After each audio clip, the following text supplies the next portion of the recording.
Hello, my name's Chris Croft. For the last 20 years I've been training people in project management, travelling all over the world running training courses.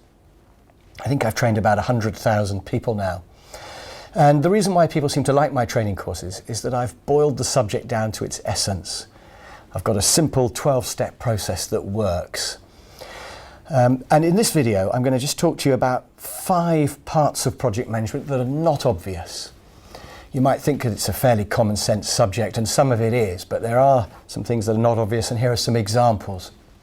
So the first thing I've picked to tell you about is that every project has cost, quality and time. We know that. So we know that every project you do has a budget you can't exceed, a time scale when it has to be delivered, and quality that has to be delivered. But what people often don't realise is that one of those will be the top one. There'll be a key driver for your project. If it was the Olympics, it's probably time. In fact, it's definitely time. If it's a nuclear power station, then it's going to be quality. Some things are cost, there might be a fixed budget. But often with a project, it's not clear, it's not obvious what the key driver is, and therefore you need to find it out by asking some questions at the beginning. Questions you might ask could be, why have you set that budget? Or why do you need it by that date? You might ask, what happens if we need a bit longer? You might offer to trade. You might say, if you spent a bit longer, we could put some extra features in. What you're doing is you're trying to feel out what's tradable and what's fixed within those 3 constraints of cost, quality and time. That's the first thing that's not obvious about projects. Find the key driver. Second thing that's not obvious about project management that I want to tell you about is that it's less painful to have a very clear specification for your project than it is to keep the specification a little bit vague. And people often think if I keep it a little bit woolly, then there's going to be less pain later. So if I said to you, I'm just going to do a really good website, what could possibly go wrong? But of course, if I keep it woolly, the chances are whatever I do, you will be unhappy with. And it's actually better to nail down a very clear specification at the start. Of course, you might fail, but at least you've got a chance of succeeding. And in fact, you will succeed because you'll plan your project and you'll make sure that you don't promise something you can't deliver. But if you keep it vague, you'll definitely fail. Whatever you deliver will not be what the customer had in their mind. So that's the second not obvious thing, I think. Get a really clear spec. It will give you less pain rather than more. The third thing, and I think this is maybe my #1 message from the training courses I run, is never jump straight to the Gantt chart. Of course, Gantt charts are brilliant. I love Gantt charts.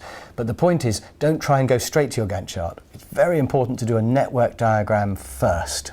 Now, network diagrams sound a bit scary, but they're basically just a bunch of post-it notes with arrows telling you the sequence of the tasks. And if you do a network diagram first so that you can find out what the critical path is, that's the longest path through the diagram, then you can build your Gantt chart very easily from that.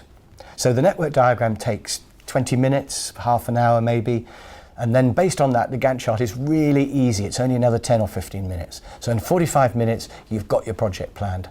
If you try to jump straight to the Gantt chart, it will be much more difficult, it'll take you hours and it will be wrong.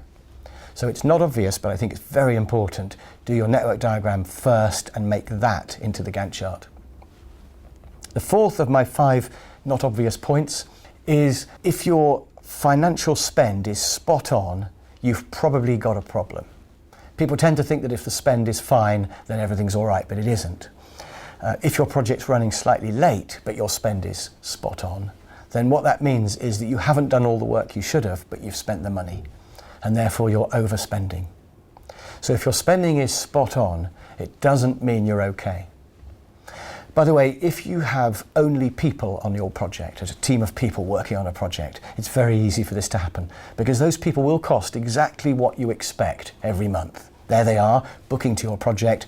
They will cost what you think. But if they've become delayed at all because of something having to be done twice maybe, or late delivery of stuff, or maybe a task had been forgotten, for whatever reason, they are now behind schedule.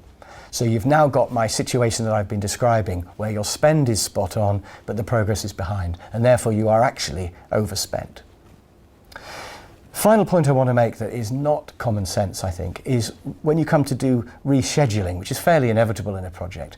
Let's suppose that you're halfway through your project, and it's meant to have cost 50 out of 100, and suppose it's cost 54. And by the way, this could be time as well. Maybe it's meant to have taken 50 weeks and it's taken 54 weeks. The question is, what are we going to say about the 100 that's forecast for completion? Are we going to still tell the customer 100 for time or money? And clearly we shouldn't, because it's unlikely the second half is going to come in under if the first half has been over. Now, we could tell them 104, but that's assuming that the second half is going to go back onto plan. And if the first half's been bad, the chances are the second half isn't going to go back onto plan, unless we're absolutely sure it was a one-off that's not going to recur.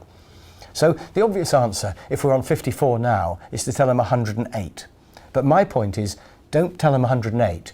Tell them 110 or 111, maybe 112. Because if you're over by 4 in the first half, the second half you're going to go over by approximately 4, plus or minus a bit. Might be 3, might be 5. And what we don't want to do is tell them 108 and then have to ask for another month or another 1,000 after that, because rescheduling twice is a big crime. After you've rescheduled, you're meant to be watching it really carefully.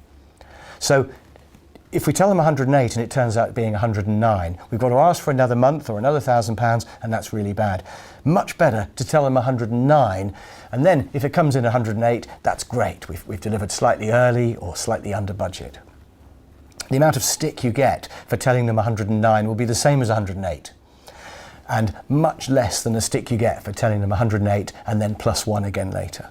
So when you reschedule, you need to double it and add a bit. And I think that's not obvious. So those are my 5 not obvious points I wanted to highlight, a bit about the key drivers, having a clear specification, don't jump straight to your Gantt chart, look out for the money being spot on, still might not be okay, and rescheduling double plus a bit. Now those are just 5 extracts from my 1 or 2 day project management course, depending on the level of detail you want to do. So please do consider coming on one of my training courses, or certainly check out the details at my website, which is chriscrofttraining.co.uk.